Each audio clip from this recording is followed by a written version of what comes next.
Welcome to the Broken Plane Podcast, Season 2, Episode 9, the Draft episode.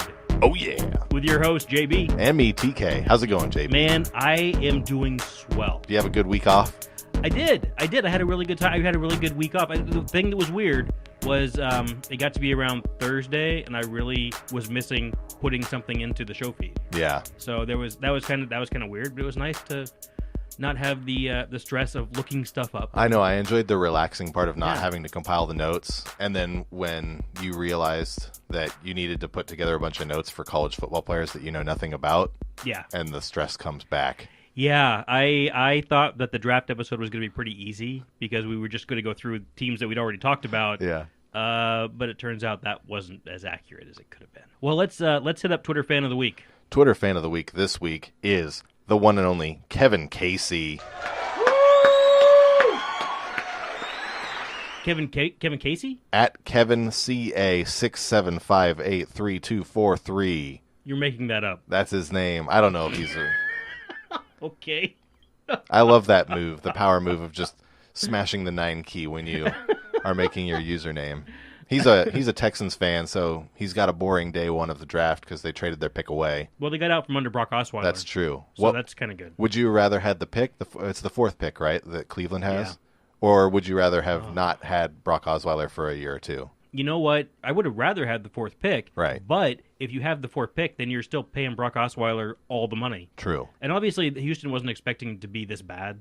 They weren't expecting to have the number 4 pick overall. Right. So there's some downside there, but all in all, you know what? It's hard to it's tough when you're second guessing. I don't mind the trade. Yeah. I think it's fine. In my opinion, it's always a good idea to get out from under Brock Osweiler. So yeah. Kudos to whoever the GM is. I forget his name. Yeah, I know the owner, Bob McNair, but I don't know the GM. I don't recall either. Bill O'Brien, good job getting rid of him. This did work out great for Cleveland and good for them for taking on salary and for getting that pick. Right. So congratulations. Because they still have plenty of salary to play with anyway. For that GM who's now fired. Yes. He's gone. So they got a new guy. But good for the old guy for making the deal. Kevin Casey, give him a follow. Thanks for listening and following. You're a brand new follower. We appreciate you. And woo! All right. You can follow us on Twitter and Instagram at The Broken Plane. You can follow us on Facebook, The Broken Plane Podcast, on email, thebrokenplanepod@gmail.com. You can follow us on YouTube, although we don't have a vanity URL.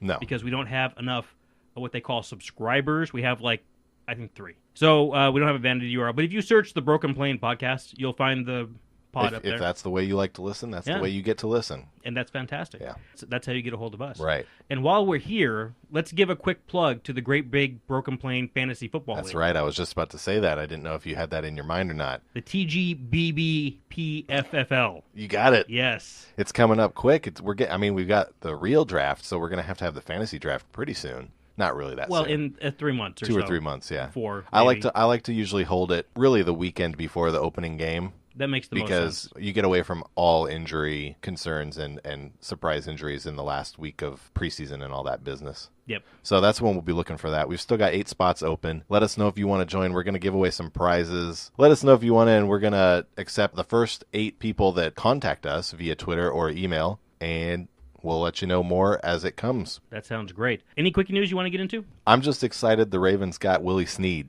Oh, that's a fantastic pickup. That's right. I was so worried when I saw Des Bryant was getting waived. I was like, oh, man, the Ravens are going to screw this up. The Ravens are going to go pick him up. I don't think they had any sort of money situation that they could have wiggled their way to get him. No, he would have had to really want to end up in Baltimore.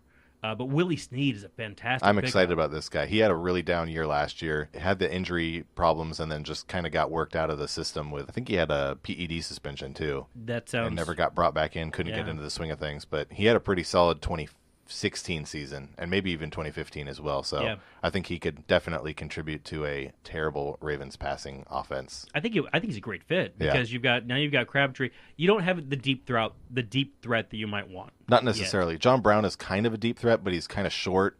Yeah. So he's not your ideal deep threat. Well, you know what? I guess. But he could work. He was doing it with Carson. Steve Smith was like 5'10" and caught the ball downfield all day. If you can get open, so maybe you can catch the ball. But I think he can fit. I think he's a great slot receiver, and I was really excited. He got him for a great price. I think it was a second-round tender, so it's a great price. I thought it was a great get. What about you? Do you have any quickie news that you want to talk about? Have the Seahawks been doing anything? They signed Sebastian Janikowski. Oh, that's right. Which seriously will firm up the kicking situation in Seattle. I think it will, actually. You know what? I'm great with it. I think it's perfect. It's exactly what I would want. It doesn't bother me that he's 97 years old. No. That's not too old for a kicker. He's the same age as Tom Brady. Yeah. Right? Because they were in the same draft. Exactly. He was drafted in the first round, and Tom Brady he was might drafted be younger. in the 6th. Yeah. That's right around the same age.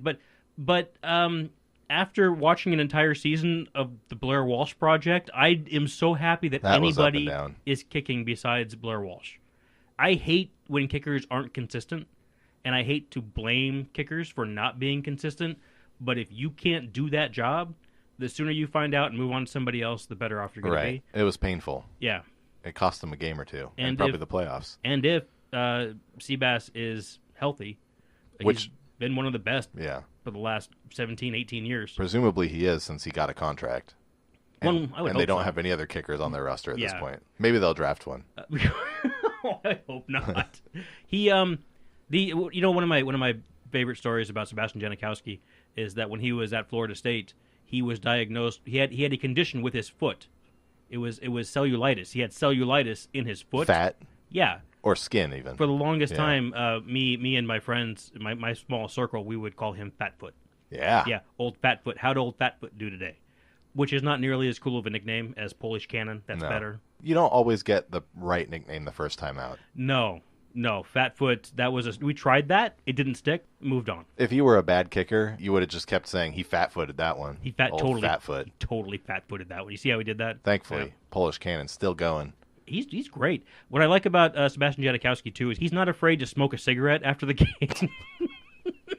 He's like hiding. He's like hiding in the concourse. Yeah. Security's coming. Excuse me, Mr. Janikowski. You're not allowed to smoke cigarettes. But yeah, so Seabass. That's a good get. I forgot about that because that happened. I think we would have talked about that last week had we put something out. I think so. So yeah, good, that sounds good right. memory. So should we jump right in? I think it's time for the top 10 draft pick projections by two of NFL Network's finest. That's right. We, as in you and me, we have decided that we're not going to do the whole first round because the more we looked at it, the more we realized that could just go on probably forever. It would either take too long or we wouldn't be able to talk about anything at all. Yeah. So we're only going to do the first 10 picks. Those are the ones that really matter. And honestly, that's all I'm going to stay awake for anyway. NFL Network analysts Daniel Jeremiah and Charles Casserly put together a couple of mock drafts. And what we decided might be kind of fun for the show, we're going to take what they projected in their mocks, and we're going to talk about those picks and whether we agree with them and how they might fit in with the teams. Exactly. Let's start with the Cleveland Browns, the number 1 overall pick. Daniel Jeremiah says Sam Darnold of USC, the quarterback. Mm-hmm. Charlie Casserly says the same thing. They agree. What do you think? I think Sam Darnold has the highest floor of any quarterback in this draft. He is the most NFL-ready quarterback now. And he's got the biggest potential to stay in the league and perform at some level of competent quarterback play. Yeah, I think the worst that you're getting with Sam Darnold is a quarterback who's similar to maybe Andy Dalton. That's what I thought, too. Or maybe Matt Ryan. I think you're looking at that I guess ceiling Matt performance. Ryan. Can he be better than Matt Ryan? Yeah. Well, I think Sam Darnold can be a great quarterback in this league. Okay. I don't know if he can be super elite Hall of Fame type great. I think a lot of that depends on the team you're on. Yes, that's true. If you're on a good team, if they win a lot of games, then you get in the Hall of Fame. Right. If you're that kind of a player. You look a lot better. But I think Sam Darnold has everything you want in a quarterback. It bugs me a little bit because every quarterback in this draft has holes. There's no Andrew Luck in this draft. There's no Peyton Manning. There's no Carson Wentz. There's certainly no Carson Wentz. Do any of these guys instill more confidence in you than Jared Goff did last year? Sam Darnold. Darnold does. Yeah. You take Sam Darnold over Jared Goff? At this point, right now. Well, no, right now I take Jared Goff. Because I think Jared Goff has shown between his rookie year and this year. And again, this has a lot to do with coach and scheme. You get in the right spot, you look good. And Carson Wentz, too. You get in the right spot, and you perform well, and suddenly, of course, it's a no-brainer. Yeah. I think the difference between a guy who makes it big in the NFL and a guy who doesn't is situation. A lot of it's situational. And I think Sam Darnold has the widest range of situations he can be dropped in and still have some modicum of success. Also, going into a team like Cleveland that has Hugh Jackson and Todd Haley as an offensive coordinator, I like that 1-2 punch. It's not a bad pairing. I think that'll be a good fit. They've got offensive weapons now too. They added some receiving threats. So I think Sam Darnold is a good pick. Yeah, he definitely feels like a guy who I'm more confident will be around and still the Browns quarterback in, we'll say, 8 years. Yeah. Versus, well, Darnold won't be there in 2 years. It'll be interesting. I think the question with any quarterback that goes there, is he going to be a day one starter? What do you think? He feels like he could be. I don't think he's my top pick to start day one if you just put him on, I guess, if you're talking about the Browns, because we're talking about the Browns. I think over Tyrod Taylor, who's been named the starter at this early point before anything has happened, and anything could change in training camp, because you could see that Tyrod doesn't work with these guys, or that this new quarterback, whoever he is, works a lot better than Tyrod Taylor. I would think that Baker Mayfield feels like the most ready to just come in and start playing right away. It's funny that you say that, because the only people I know who think Baker Mayfield can play are people who are Oklahoma fans. Everybody else look at that guy going, man, he looks small, and that's kind of a gimmicky offense he's in. That's true. And, man, he sure does run around like Johnny Manziel on the field. I don't know. Yeah, lots of guys run around on the field. Maybe he's not a head case. Maybe he's the right kind of head case. It's not even the Heisman that has won me over and maybe fooled me into thinking that he's a real NFL quarterback. It's just the fact that his numbers were so ridiculously good. His numbers are really good, but you got to contextualize that. He played in a really quarterback-friendly offense. Yeah. So his numbers are inflated because of that. I mean, Lamar Jackson had ridiculous numbers, too. He did. So he did. I think Baker Mayfield's a really interesting choice, and I don't know that I would be disappointed if my team ended up with him if I didn't already have a quarterback. I think we're going to talk about him more in a little bit. Yeah, he'll come up soon. But I feel good for the Browns. At this spot, it's the number one pick of the draft. You cannot wind up 2 years from now with this guy not playing. And I think Sam Darnold is the closest thing to a can't-miss quarterback in the draft. Which is kind of upsetting that the Browns will probably finally have somebody that they can hang their hat on for a little while. It could, yeah. It's been so much fun to just laugh and say, that's not going to work. Yeah, especially when everybody else in the entire league is doing the same thing. Yeah. Hey, I think we talked about this our last show. We talked about do the Browns maybe take two quarterbacks? Yeah. With their first two. I heard a national... I know, I did read that too. A national show was saying maybe would they consider this? And of course, no. The answer is no. No, they're not going to take two quarterbacks. Only an idiot would do that. They're not going to, but they should. No, they should not do that. They really should. All right, so good job, Cleveland. Yeah. And we agree with Mr. Casserly and Mr. Jeremiah's I guess so. First selection. New York Giants, number 2. Okay. Daniel and Charlie say Saquon Barkley, running back out of Penn State. The Giants need a running back?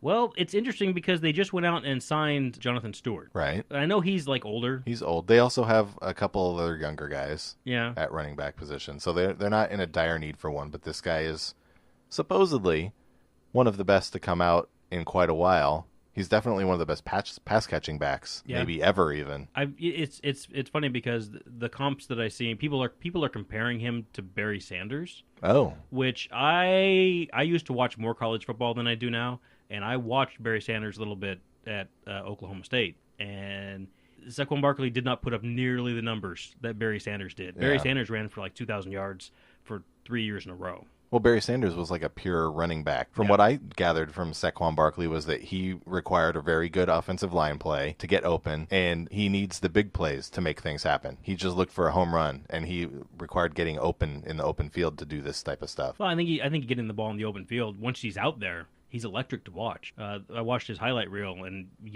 well, it's a highlight reel, so of course he looked like everybody looks great, no matter who it is when it's a highlight reel. That's right. You know what? I can understand picking a running back, especially because you've gotten great running backs the last few years high in the draft. You've gotten Todd Gurley, you've gotten Melvin Gordon, Fournette, Ezekiel Elliott, Fournette. So people have had really good success doing that. And Saquon Barkley certainly has every chance to be one of those guys. Right. It does worry me a little bit because the Giants' offensive line isn't super. They have made some moves, though, to try and fix that problem. They have. They brought in... Who'd they bring in? They brought in Nate Solder from the Patriots. Patrick Omame, guard from Jacksonville. They got rid of... Weston Richburg, Weston Richburg, thank you. And a couple other... I think they had 3 of their starters last year leave. DJ Fluker to Seattle. Yep. We picked... yeah, my team picked up him. Yeah. But you can't really pick... There aren't any offensive linemen that you can take second overall either. Not this year. No. No, I mean... We're going to talk about Quentin Nelson in a little bit, but you can't pick an interior offensive lineman with the number 2 pick. I think you can pick a running back. I think you can, and I think Barkley is a good pick. And if you've decided none of the quarterbacks are generational talent, essentially to be a number 1 quarterback, you need to have Hall of Fame potential, right? You need to be the kind of guy who's going to go to 5 Pro Bowls and who has a potential to get you to the Super Bowl, win a couple. A Hall of Fame guy. Right. You're not drafting anybody in the first round to not be that. No. Especially not a quarterback. But, and certainly not in the top 5 picks. Yeah. That has to be the criteria. And if you don't see that there, you've got to move on. And I think that if the Giants are looking around and they're not seeing that player, I wouldn't draft one of the quarterbacks. Yeah, don't force it. Especially when you've got Eli. He's still looking like he can play for a couple more years. You know, compared to I don't think Eli Manning was handled well last year. And if you make a list of quarterbacks in the NFL, there's about 7 that I would want more than Eli. Right. That's it. Other than that, you've got a top 25 quarterback, right? I mean, better than 25 other quarterbacks in the league that are starters. And you're going to put Davis Webb in front of him? I didn't understand to begin with. Nope. So a new regime, they're not going to do that. Eli Manning's going to play this year, maybe one more year. I think that Saquon Barkley is a good fit. I think it'll work too. I don't see them taking a quarterback, especially if the talk this so far at getting 3 days away from the draft is them not drafting a quarterback. Obviously, they didn't see anybody they want. Mm-hmm. They feel like they're confident that Eli can maintain the quarterback position for the next couple of years, and they can wait, maybe even just take somebody later. But I don't think they take one at all because they just drafted Davis Webb. Now, Jeremiah and Casterly both are picking Barkley. Right. What do you think about a defensive end here? What do you think about Chubbs? Well, the more I read about Chubb, the less I am interested in him in a top 5 spot as well. He doesn't feel like he's that much better than the other defensive end prospects that are directly below him in the defensive end rankings. So I think I would rather, if I'm going for a defensive end, I'm trading farther down, out of the top 10 even probably, because I think that's where you can go and still get one of these guys. I don't know. See, that's why I think Saquon Barkley is probably the right move here if you're not taking a quarterback. I don't think there's anybody else in this range that you value at that value. No, I think that's accurate. I think that's right. I also think that some people are talking about the Giants trading down here. Yeah. I also think that, you know what? I think Barkley is probably worth the 2nd overall pick. He looks like it. When it's weird because people keep talking about him like Barry Sanders. That's the one I keep seeing. I didn't see that in any of my research, and I didn't see that when I watched him either. But to me, when I watched him at Penn State, he looked a little bit like Tomlinson. Yeah. Not as tough a runner inside. But, no, that's the knock on him, is he doesn't like to just get dirty and go through the tackles, basically. And I think that's why people are giving him the Barry Sanders knock. Yeah. Which is dumb because Barry Sanders ran the ball inside all day long. He did. I mean, people keep thinking, oh, he's a scat back, he's running around. He's not. That dude ran. Yeah. He ran behind guys, and he would run over guys, and he would run under you. He did a lot of things that people don't give him credit for. Recency bias. Yeah, I think probably so. But I think Barkley's a great pick. And if I was Eli Manning, I would love to be able to hand the ball off. I don't know if Eli's ever had to him. A running back that he could throw to consistently. I can't think of. I don't think so. I mean, Tiki Barber, and then they had Shane Vereen, who was supposed to be like a decent pass catching back, but coming over from New England, but he never really lived up to that role. I don't think he could stay healthy. I can't think of who else. New York has had. Brandon Jacobs was a rumbler. Yeah. Tiki Barber was the one, and he surprised you because he really didn't catch the ball. No, he didn't as even much have. As you would he think. didn't even have the most reliable hands as a runner too. Yeah. He had some fumble issues for a season or two, and that's where he developed that just weird looking ball carrying technique up high under his chin. It was like, oh man, Tiki. So this could be a good move for Eli too. This will definitely help him out. Yeah, do it, Giants, do it. I think so. All right. So that takes us down. Yeah, staying in New York. The Jets. Baker Mayfield from Daniel Jeremiah. And Charlie says Josh Rosen. So a couple of quarterbacks, but a little difference of opinion on which quarterback better suits the Jets. What do you think? Well, let's talk about Baker Mayfield. Why don't you like him? Because I know you don't. I'm not a huge... Here's the thing with Baker Mayfield to me. I am a stat guy. Yeah. Okay? I like measurables. For the offensive players, the stats are where it's at. I think so, because there's so many things that can be quantified. And what doesn't jump off the board with Baker Mayfield, he's not the biggest guy in the world. He's 6'1", he's 215 pounds. So he's got good enough height, that's fine. His hand size is only 9 1/4 inches, which is smallish. A little bit on the smaller side. And the NFL quarterbacks that are around that size that are successful have huge paws. They have like 10-inch, 10.5-inch paws. Wow. Huge, gigantic. So I'm a little bit leery with that right up front. Do the college guys play with the same size football, though? The college ball is actually, I think it's bigger. Okay. I think it's even bigger. It's just a matter of they don't get pushed as hard, and they don't face the it's not the same pressure. Pass rush. Yeah. That being said, Baker Mayfield has a lot of the intangibles that people really like. He is a fiery, charismatic leader. He is super competitive in a positive way on the field. Kind of like Phillip Rivers? Would you go that far? That's interesting. I hadn't put those two together, but yeah, I think I would. Yeah. The comparison that people who don't like him make is Johnny Manziel. Yeah. Right? Because he talks to the other sideline in college. He's a trash talker. He got into it. I forget who he got into it with. At Texas Tech at one point. I think at one point he got into it with Indiana, maybe. I forget. I didn't watch the games. He's the Gary Payton of college football. Kinda. It was silly. It's one of those stupid things. And you know what? Oklahoma won both those games, so it's fine. You can talk all you want to as long as you win, right? I don't know, but he's got what Trent Dilfer likes to call dude qualities, right? He's got that set of charisma and things that people like to follow in football. Things that allow you to perform well under pressure. He's confident. Yeah. It worries me a little bit because he operated in a spread offense in college. Doesn't have any experience taking the ball from under center, so he needs to learn how to do that. All shotguns. I did not know that. That's one of those things I don't know that it's that hard to do. People keep making He surely did it. He surely has done it. I mean, if you play if you play football, you've taken snaps under center. You just might not have done a lot of it. Maybe not since middle school. Maybe not since. I mean, because these days high schools are running around in spread sometimes too, and you can get a quarterback who hasn't played under center since he was since the center was too little to throw the ball back that far, right? So it might be a transition for him to do that. Also, a smaller quarterback might have a harder time getting under center for the first time because it is more of a transition, and you do have to be more alert to where your passing lanes are. You can't just throw the ball over top of the lineman in front of you necessarily. I don't know. I wouldn't take Baker Mayfield. That being said, I'm not going to call him a bust right out of the gate because I am often wrong. What do you think of Baker Mayfield? Well, I had heard a lot of the same criticisms that you had. I heard that he may be a product of the Oklahoma system a little bit. They throw a lot of short passes. Apparently, he threw 20% of his attempts were screens, which are basically horizontal passes. Yeah. And so that bodes well for him picking up yardage that really he didn't earn because it's up to the wide receiver and the running back to pick up all the yardage, and he just throws it basically no yards forward. It's hard to argue with 70% completion, though. But, yeah, there is that. Pro Football Focus, one of our favorites, had a nice graphic about tight window throws on the top quarterbacks in this year's draft.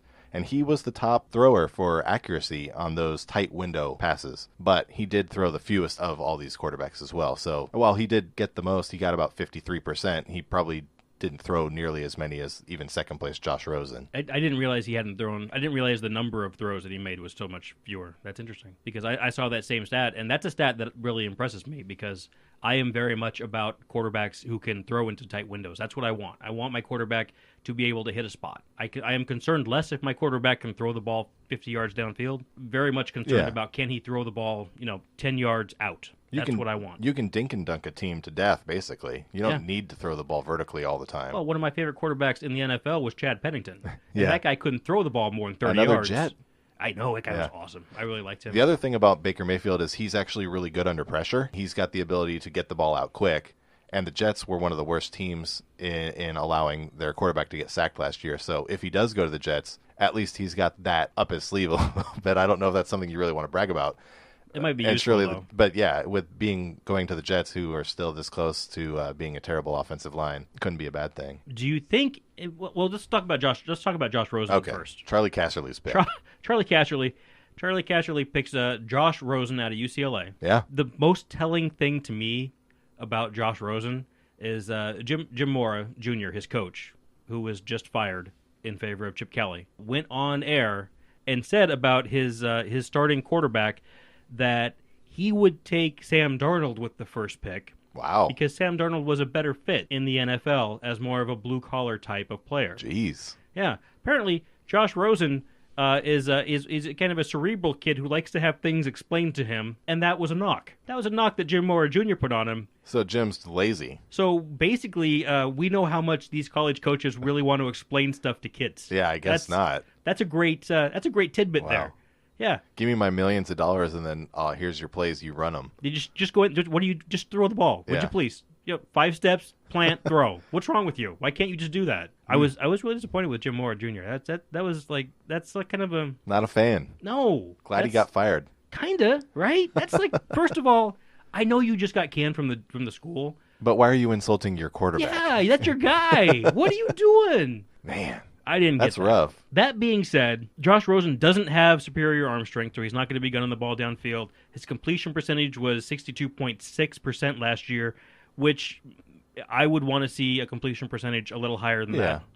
In the NFL, you take that, though. That's not so bad in the NFL. Yeah, but as a college, coming in you from college... You got to figure it's going to go down. Yeah. One thing that they did say when I was reading about Josh Rosen is that they had 31 drops at UCLA, and that adversely affected his performance. But then I remembered something that I read that Brian Billick said years and years ago about Chris Redman, is that one of the biggest mistakes they ever made with Chris Redman was convincing themselves that the reason his completion percentage was bad was because he had poor talent around him at Cal. Oh. Yeah, and when he got into the league, turns out, nope, that wasn't the reason at all. He just couldn't place the ball. Interesting. So it worries me that his completion percentage maybe wasn't as high as it should have been. Right. I don't know. I think in this spot, this is what we've been talking about. We've been kind of getting around this for a while now. There's really no sure things in this draft. Yeah. There's really, as far as quarterbacks go, there's a lot of quarterbacks. Yeah. And certainly all of them could be good, or, 5 out of 6 of them could bust. Yeah.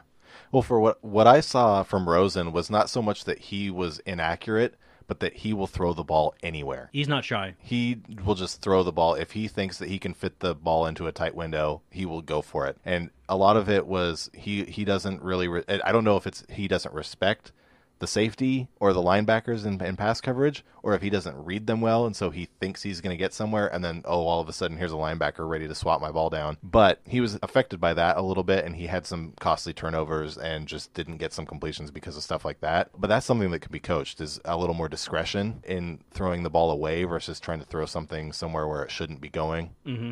So that could help, but that makes me think that Rosen is maybe a project quarterback. But with a year or two under his belt, he could develop into a reliable guy that you could have for an extended period of time. He seems to have the ability to finesse the ball anywhere and put it into places where only his receiver can go out and get it, which is good. Yeah, I mean that's why we don't like Blake Bortles, because he doesn't do that at all. He'll throw the ball behind his receiver, whereas Rosen at least is trying to lead his receiver and place that ball perfectly where only he can get it. He looks like he's got some touch. Yeah. I think that's probably fine. If you were making the pick.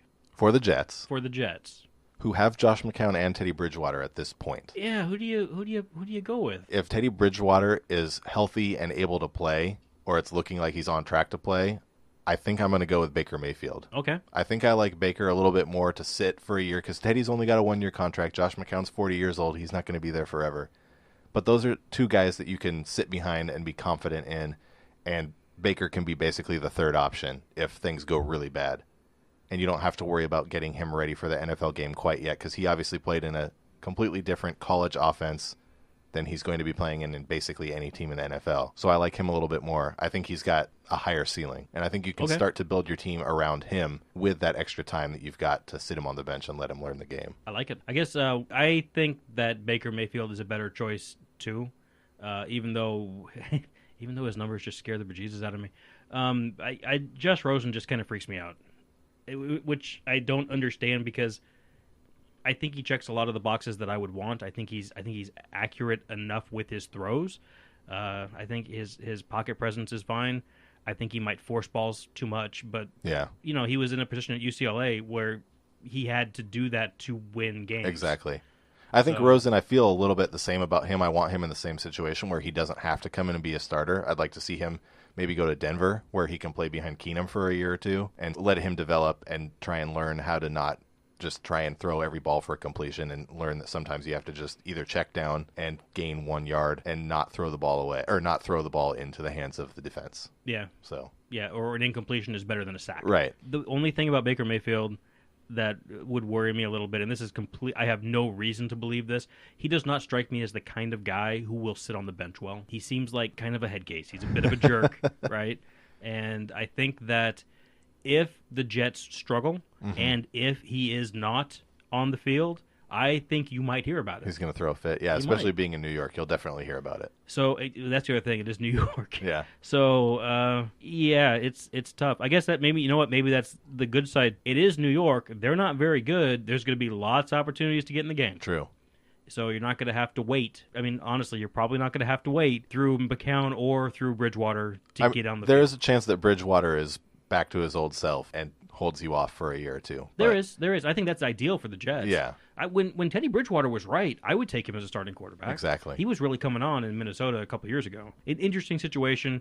I don't feel good about the Jets. Good luck to the Jets in their draft pick. Yeah, good luck. Have fun. They traded up, so they've got somebody they want. Yeah, well done. And good job, Indianapolis, getting out of that pick. Yeah. Okay, so moving on. Number 4, Cleveland picks again. Back to Cleveland. Both Daniel, is that his name? Daniel. Yeah. Daniel and Charlie. Dastardly Daniel Jeremiah. They both pegged Bradley Chubb, defensive end from North Carolina State, to go forward to Cleveland. And like I said a little bit earlier, Chubb's a good pick, and it sounds like he's one of the top-rated guys, but it feels like he's a little too close in talent to the next guys at the defensive end position, and it feels like it might be a bit of a stretch to go that route. Mm-hmm. But who else is Cleveland going to pick at the 4th pick? Unless you pick another quarterback. It really... Which is what they should do. They unless Saquon Barkley actually falls and the Giants don't take him. If the Giants don't take Saquon Barkley, I would take him. Yeah, that's the pick. But right? obviously they're not mocking that way because they both gave Barkley to the Giants at number 2. If you can't make a trade that keeps you in the top 10, then I think going ahead and taking Bradley Chubb here is fine. And the reason I think that is because even though he might not be the kind of talent you want with the number 4 pick, I think he pairs well with Myles Garrett. Yeah. And then you've got Myles Garrett on one side. You've got Chubb on the other side. You've got Jabril Peppers in the secondary. You've got the beginnings of a fantastic defense. Yeah. Greg Williams is a cheater, and he's dirty, but he can coach a D, although you wouldn't have noticed it last year. No. But again, you're talking about Cleveland, and Cleveland went 0-16 last year, but they were the best 0-16 team I've seen. It's not like they were out of games. They didn't get blown out. And they had one of the worst quarterbacks in the world, too. Well, they did not get great play from the quarterback position. They lost games. How many games did they lose by 1 score? I think we counted 7. Yeah, it was. At one point. They had some close games. So it's not like these guys are terrible. I'm not saying they're a playoff team next year. Mm-mm. They could make some noise though. Yeah. They could rumble around. They're going to get an upset or two. Let's be honest now. Bengals aren't great. Yeah. And the Ravens. Who knows? I assume. How dare you? I assume the Ravens will be fine. But the division is a little suspect. Yeah. You can make some moves there. And that could be a 500 team faster than not. And I think Bradley Chubb could be a part of that. Right. And basically, they're giving this pick for free. Yeah. It doesn't sound like you can reach on really any other position. Maybe they could go ahead and grab the guard, Quentin Nelson, at 4. Yeah. They could always use offensive line help as well, because what team really can't? But well, especially with Joe Thomas leaving. I know they don't play the same position, but it might be nice to get you lose another one 10-year Hall guy. of Famer, you get another one. So because Quentin Nelson could be that's what the talk is. He could be the next. You could plug him in. He could play for 12 years. Yep. He's got that kind of frame. Yeah, I don't have much to say about Chubb. It sounds like he's going to be a great player, but I don't know if he's a top 5 pick. He sounds to me like a lot like Chandler Jones. Okay. Just in kind of his style. He at North Carolina State he played end, and he rushed standing up, so he played a little bit of what we would call outside linebacker in a 3-4. Yeah. He did Steve Wilkes. He did some coverage. Yeah. So he'd fit right in, Steve Wilkes. He'd fit right in. JB has some stuff to talk about with Steve Wilkes in another future episode. Just a tool. Okay. Cardinals. I'm coming for you. But I think Bradley Chubb is a nice addition to that defense if there's nothing else there. Moving on, number 5, Denver Broncos. Josh Allen going to the Broncos via Daniel Jeremiah. But Charlie Casserly says a trade is in the works with the Buffalo Bills moving up to take Josh Allen. So here's where they got Josh Allen coming off the board. Here's where I have to talk about Josh Allen. Okay, so what do you have to say about Josh Allen? I don't understand. What parts don't you understand about? Let me ask you a question real quick. All right. 2017 Oregon Ducks, did they have a good defense? No. Yes, they were better. They were better, but they didn't have like a top 25 defense in the nation. I wouldn't say so. Josh Allen, the only college football game I watched last year, happened to be on when the Ducks were playing Wyoming, in Wyoming. Okay. Josh Allen goes 9 for 24 for 64 yards and an interception. And I say to myself, wait, looking around at nobody in particular, this is the guy who they're talking about going number 1 overall? This guy who can't even carve up an Oregon Ducks defense? Yeah. I was done with Josh Allen at that point. That's all it took? That's all it took. Wow, you're brutal. I don't care if this guy can throw the ball the length of the football field. No. No wide receiver can run the length of the football field. So it doesn't matter. You don't have 10 seconds in the pocket. No. You know what? What I will say in defense of for the sake of argument, what I will say in Josh Allen's defense, he plays for Wyoming, a Mountain West team, and the Oregon Ducks are not great. They weren't great last year. They're still Pac-12 team. So there is a talent disparity there that I think you have to pay attention to. I don't know. Josh Allen he's a great physical talent who maybe isn't going to be the best quarterback. Is he a first-year starter? Not if I had my way. So going to the Bills and competing with A.J. McCarron is an interesting situation. There isn't anything in Buffalo right now that makes me think he will develop there. Okay, but if the Broncos pick him and he can sit for a year or two behind... Bill Musgrave is still with Denver. I think so. And I do have some little bit of confidence that Bill Musgrave can morph a guy into being a quarterback. Quarterback whisperer. Although, I don't know, because I thought Paxton Lynch had a little bit of talent. It surprises me that Paxton Lynch has had such a hard time getting into the lineup and staying in the lineup. It surprises me that Trevor Siemian has had a hard time getting in the lineup and staying in the lineup. To me, Case Keenum and Trevor Siemian are like the same guy. I don't understand why you're so eager to bring in one when you've already got the other one on your bench. Yeah. Obviously, I don't think Trevor Siemian's going to be on the team this year. I'd be surprised if Paxton Lynch was on the team this year. If they wind up with Josh Allen, I think Case Keenum starts. But again, why would you think that Josh Allen would develop under Bill Musgrave when those guys haven't? Yeah. I don't know. There's a lot of guys who have come into the league with great physical tools at quarterback who have never been good. Jamarcus Russell. Jamarcus Russell. You can go back to Jeff George. You can talk about Ryan Leaf. Yeah. All those guys could do phenomenal things, and none of them are here. Yeah. So, you can get fooled. Whoever picks Josh Allen gets my award. All right. I like it. And that's where I'm stopping. Indianapolis Colts trade down to number 6.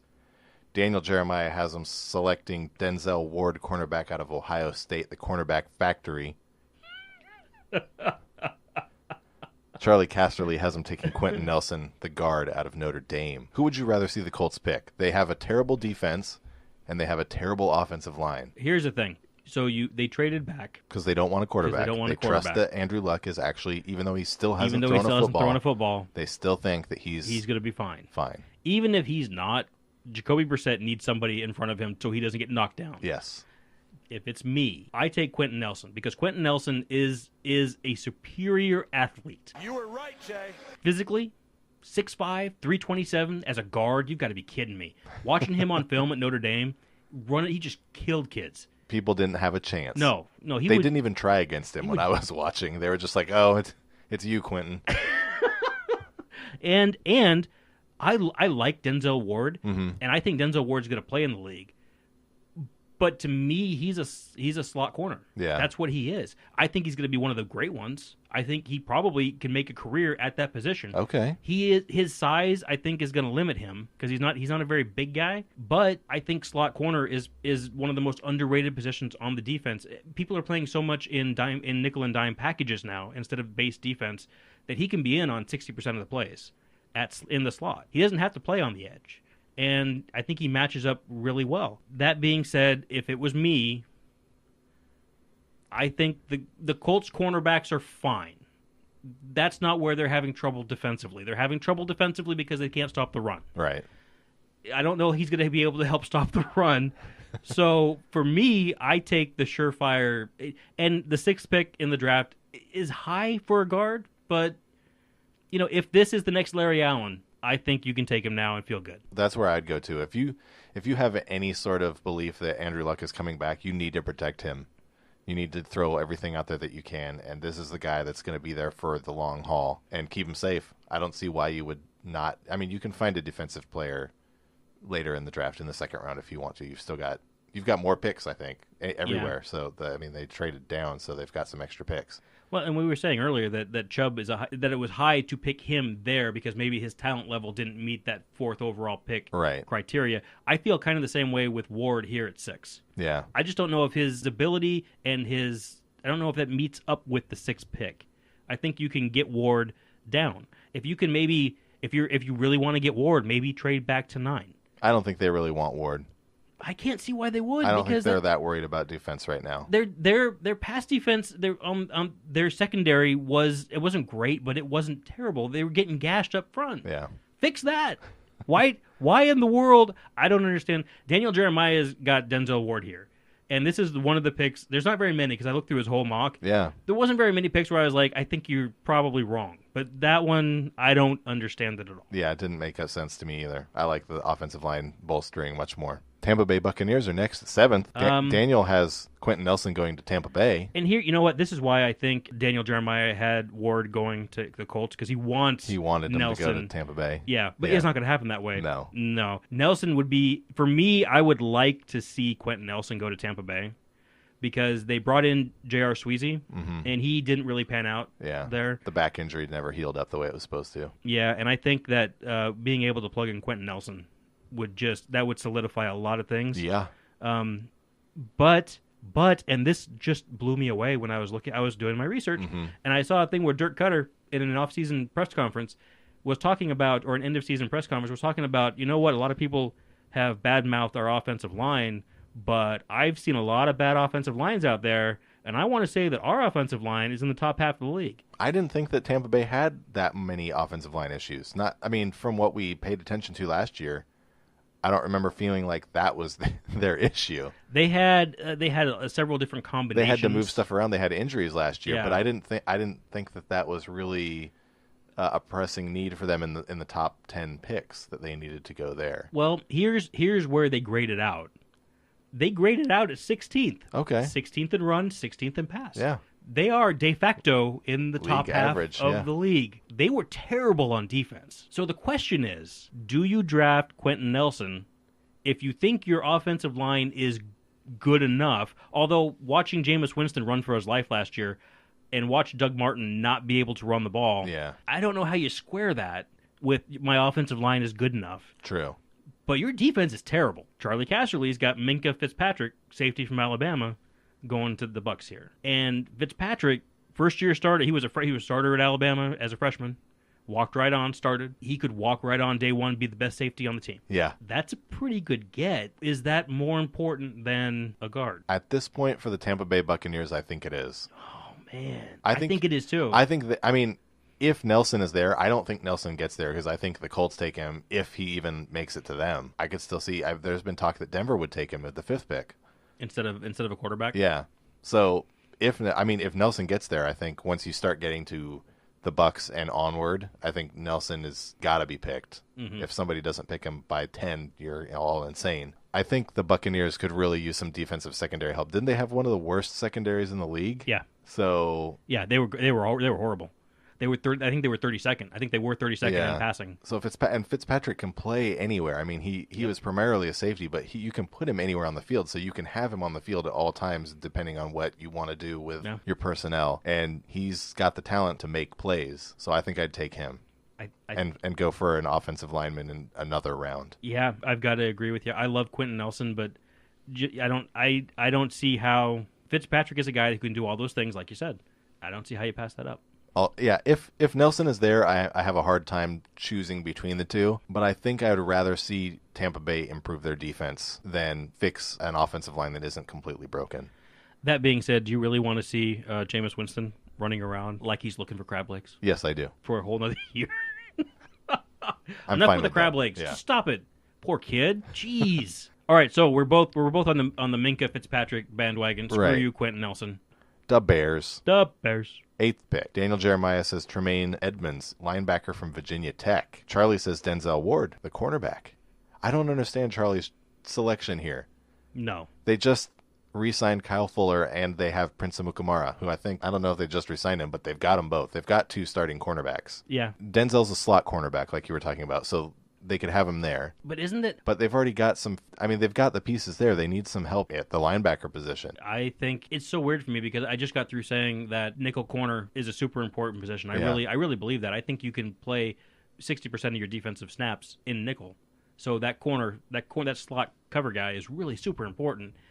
That being said, do you feel all right drafting him in the first 10 picks? Yeah, that's really not my favorite. It feels like a guy you should be able to pick up later. Plus, right? I feel like I want that solidified after I've got linebackers, which are on the field 100% of the time. Yeah, and Tremaine Edmonds, I did not know that much about him. I didn't Why either. do you talk about him a little bit? Because this is a fascinating... Well, he's a freak. He's 19 years old. Which is crazy. And he's 6'5" and 230. 253. Okay. 253. And he moves around like a little guy, like Darren Sproles. Yeah, he's a monster. Apparently they drop him in coverage. That's what they do with him. But I saw plenty of him just making tackles in the backfield too. So the guy can do it all. And I saw apparently one NFL scout, pro scout, had compared him in terms of athleticism and potential to Brian Urlacher. Wow. Which fits perfectly with the Bears and a linebacker. Jeez. And what he'd do on the field. And he's only 19, so you could assume he'll maybe get another inch or two.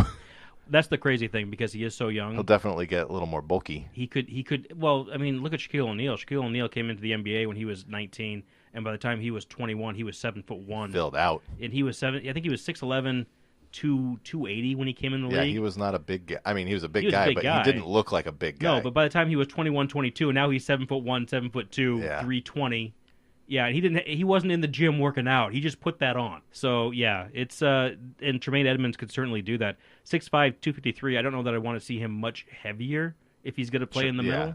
You know what? I don't know how. It's wild. He's a big dude. The Bears already had a top 10 defense too. If they add this guy who's like a true playmaker, which the Bears surprisingly didn't really have anybody, this is the guy that can do that. There is some concern. He is only 19. He doesn't have a ton of experience. There's some concern that his head might be a step behind his body right now. So you need to put up with that. That being said, he's a freak athletically, and if he is making some mistakes, he can correct a lot of it on the field.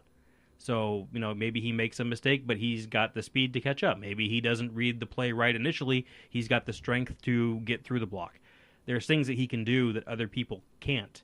And you know what? If he can cover at all in the middle of the field, can you imagine a 6'5" guy dropping back in coverage? Gronkowski, you're in trouble. That's scary. Yeah. That's horrifying.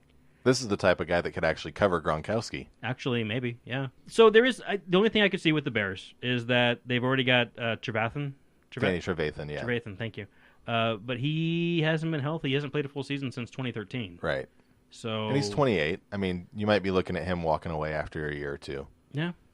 And this could be a nice person to have step in full time. Yeah, it could be. So what I feel like Edmonds is probably a better pick than Ward at this spot. It seems like it's only defenders at this point that you're really looking at. I mean, I guess if Quentin Nelson drops this far, the Bears would probably do well to take him. Because Trubisky would love to have some extra help. That couldn't hurt. But I don't really see who else. Is there anybody else on the defensive prospect that you would see the Bears taking, or are you happy with a linebacker or maybe a defensive end? Well, there is no other defensive end that I would like to see. That's true. Not at 8. Honestly, I would be great with a middle linebacker. I would rather have a solid middle linebacker than a defensive tackle. If I had my druthers, I think. And I think this guy is super versatile. They're talking about him. He played inside linebacker at Virginia Tech, but they're projecting him at all 3 linebacking positions. Just play in the middle of the field. Yeah, just plug him in, let him go. And like you said, he's young. There's a lot of upside here. And I don't mind guys with upside as long as they're not playing quarterback. Yeah. Because that can translate. A quarterback upside doesn't translate. It's just so rarely do you get a guy. Brett Favre is the last guy I remember. Oh, he's got so much talent and there's so much blah, blah, blah. And it took him going from Atlanta to Green Bay and sitting and having Mike Holmgren work with him. Yeah. Before Mike Holmgren, Andy Reid, Steve Mariucci worked with him in Green Bay. Doug Peterson. He had like the Hall of Fame coaching staff working with him, turning him into something that wasn't just, trash. And he still has the most interceptions thrown out of anybody. Yeah, and he still was not just a hair pulling quarterback. Just what Brett do? No. Yes. That's Brett Favre. Yeah. So I think Tremaine Edmonds, He's one of my favorites. Tremaine's one of my favorites now for this draft class. All right, sounds good. San Francisco 49ers. Daniel Jeremiah has got Roquan Smith, outside linebacker from Georgia. And Casserly has got Marcus Davenport, defensive end from University of Texas San Antonio. Well, let's get this out of the way real quick. I don't like Charlie Casserly's pick at all. I'm not a huge fan either. He has them taking a defensive end when they've already got Eric Armstead, Solomon Thomas, and DeForest Buckner all on the defensive front. Yeah, and also you're taking a guy out of UT San Antonio. Yeah, Utsa. They're saying this guy isn't a polished player yet. He's not ready to step in and be an every down guy, so he'd be a rotational guy. Yeah. So that fits with what San Francisco has because he would be that guy. But why are you drafting this type of player in the top 10? With the 9th pick overall. Yeah, you know what? You draft rotational players in the 3rd round. Exactly. Right? Or maybe the 2nd, but not with the 9th pick, right? Yeah. So, no, I don't understand Charlie Casserly. I feel like what he was trying to do here was basically build the 49ers in the mold of what the Eagles had last year with 5 all-pros up on the defensive line, and they just rotated them all in, and it was impossible to run the ball on them. But the Niners have more pressing needs than getting a backup with their 1st overall pick. I think you're right, and Roquan Smith sounds really interesting to me. Yeah, and they need a linebacker maybe more than we all know. Yeah, with Reuben Foster under investigation for domestic violence. Is that... And Lynch has come out and said that if he's found guilty and it's true that they're cutting him, so they might be without their best linebacker. Yeah, that's what you have to do. You can't be an NFL team in this day and age and have somebody on your team who is under investigation for that. And, well, I guess you can have them, they're under investigation, but not even convicted. There's a process you have to go through. Right. You have to be sent out into the wilderness, and they have to work your way back in. Rehab. And certainly getting waived, I think, is right up at the top. That's the first thing that happens. I don't think it should be a surprise to anybody that would happen. So, linebacker help might be pressing. They have Malcolm Smith, who we all forgot about because he didn't play last year. He had a torn pec in the preseason, which took him out of the season. He came over from Oakland, and he was a pretty solid linebacker. So if everything goes according to plan, him coming back will help the linebacking core for the 49ers. But adding Roquan Smith alongside him and possibly Reuben Foster, if everything pans out well for him, that'd be a great trio of guys to have in the middle of the field. Yeah, Roquan Smith, he kind of reminds me, just by size and shape, a little bit of Luke Kuechly. Kuechly. He looks like a kind of guy who would do well dropping in coverage. Yeah. And I think it's not something that the San Francisco defense does a ton, but I know Bobby Wagner does it in Seattle, and it's kind of a similar defensive style. But it's nice to have that club in your bag. I don't know. There's a lot of things he does well, and he is a leader of men. So it's that middle linebacker spot. You kind of want your defensive leader to be that guy. Yeah, groom him to be the guy that's calling the plays out of the huddle for the defense. Yeah. It's a really interesting pick. He seems like a really mature, together player. Right. And maybe you can overlook the size issue. Yeah. It's just funny because you're going from Tremaine Edmonds at 6'5", 250 to Roquan Smith at 6'1", 230, and it's like that's not the same. Yeah. But he is athletic, which they've said. I mean, it sounds like he is able to, or they think he'll be able to hang with some tight ends and some running backs in the shorter routes and perform well. I was saying that should be receivers, too, in zone. They should be able to close quick. I've got no problem with that. I worry a little bit about him filling in run fits just with his size, and I think if there's a bigger offensive lineman coming out to block him, he might have some trouble with that. But definitely. A lot of people do. I don't think there's any shame in that. Yeah. I think that might be a better pick. I like it better than Marcus Davenport. Yeah. I'm surprised. I would if I were Charlie and I wasn't going with Roquan Smith there. I'm probably mocking them a secondary player. That would have made a little more sense. I mean, they've got some guys there, but I think they could use some help still there. Maybe they decided Richard Sherman's enough. They don't need. Yeah, they're fine. Everything's fine. I really don't have anything else to. Me neither. To say. So we're on to across the bay. The last pick of the top 10. East Bay. The Oakland Raiders. John Gruden's team. I keep forgetting about that. Yeah. They have made so many weird moves since he's got there. Yep. So Daniel Jeremiah has got Minkah Fitzpatrick. Yep, safety. The safety from Alabama, falling all the way to 10. And Charlie Casserly has got Tremaine Edmonds, who we talked about, the inside linebacker, the middle linebacker from Virginia Tech. Both smart picks, I think. Yeah, this is a really interesting one. I think if he's available, I think Fitzpatrick is the one you want. Definitely. They need secondary help like nothing else. Yeah. They didn't get their first interception until week 12 against Paxton Lynch. No, really? Yeah. That's amazing. And then they finished the season with 5, which was worse than the NFL. They were so bad. I didn't realize it was that. That's tragic. So they definitely need the secondary help. So anybody that they could pick in the secondary at this point, I think, is going to improve them significantly and move them up to 25th overall in the league. And if you get a guy who can play, 3 positions, right? Why wouldn't you do that? Plug and play. Yeah. If he's not available, Tremaine Edmonds, I think, is still a pretty good choice. He's a tremendous player, but he does not really fill a need for them. You know what? It's kind of strange. I don't. They play a 3-4, right? Well, I don't know what they play now. Oh yeah, I guess that's true. Because I'm not sure. What the new system's going to look like. Because last year they had Navarro Bowman, they had Khalil Mack, and Bruce Irvin in the linebacker slots. Did Bruce Irvin? I thought Bruce Irvin played with his hand down. Maybe he does. He's listed as a linebacker from what I saw. Okay. At this point in the draft, once you get outside the obvious, these guys are going to the Hall of Fame. Once you get outside of those guys, yeah, best player available. Right. And I think Tremaine Edmonds in our draft, kind of what we're looking at, I think he's probably the best player available. So you find a way. And you know what? If you take this guy and he turns out good, maybe you flip Khalil Mack. Yeah, right? He's going to cost an arm and a leg. Yeah. So. And if this guy does a lot of the same things that Mack does, maybe. Yeah, and they just signed Tahir Whitehead. I think they're probably hanging on to him. That's the only thing is they play the same position. Yeah. So if they're in a 3-4, then they can put them both on the field, and they don't have to bring Navarro Bowman back. Otherwise, I don't know. I still think Oakland needs the secondary help a little bit more. It would be best for them if Fitzpatrick would fall that far. Yeah. But if they don't, there's gonna be some interesting conversations. They could still potentially add Denzel Ward, though. We talked about him earlier. Yeah. There's a couple other secondary guys that we haven't talked about because they didn't show up in this mock. So we're not going to tell you who they are. No, you have to watch the draft. You have to wait and see. Watch on Thursday. But there's a couple other guys that could be in this range that are being talked about that Oakland could look at as well. I think they need to pick for the secondary unless somebody outrageous falls. All right. That's your top 10. That's my top 10. No, that's not my top 10. Well, that's the first 10 picks in the draft. Listeners, that's your top 10.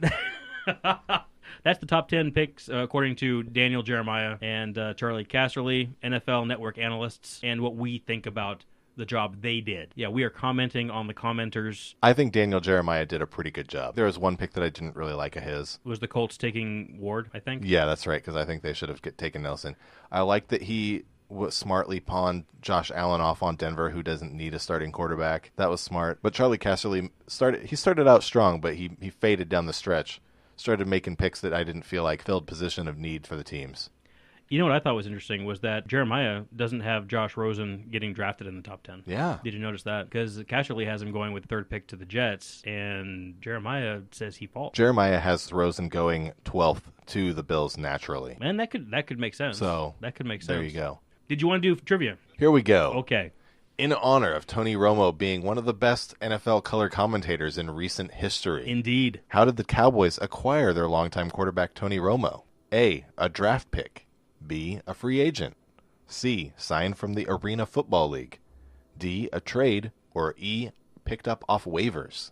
I think they picked him up off waivers because he was playing for Green Bay, and I think he was waived, and I think they picked him up off waivers. No! Trade? Free agent. Oh, really? Okay. Dallas signed Romo as a non-drafted free agent in 2003. He became a starter during the 2006 season, replacing Drew Bledsoe. So was he not on? I thought he was on the roster. Maybe he wasn't on the roster. Because if he was signed by the Cowboys as an undrafted free agent... Oh, then he was never on a team. He was probably never on a team. So maybe he was just in camp in Green Bay. Or maybe I just made that whole thing up. Maybe he was never in Green Bay. He might have been there once or twice. Well, I think he grew up in Wisconsin. This says he was born in San Diego, and his high school was in Burlington, Wisconsin. There you go. So he did grow up in Wisconsin. Okay. All right. There you go. Not bad. That is our show. And here's our new music again. We've got new music. Nice job on this, by the way. I made it up. Well done. It's all right. It's fantastic. This is a good start. I'll keep working on it. It's a good start. That's what it is. I like it. Let us know what you think of my crappy song. No, it's not crappy. This is good. This is good. It's what we're looking for. So until after the draft. I'm TK. I'm JB. Good night. Bye.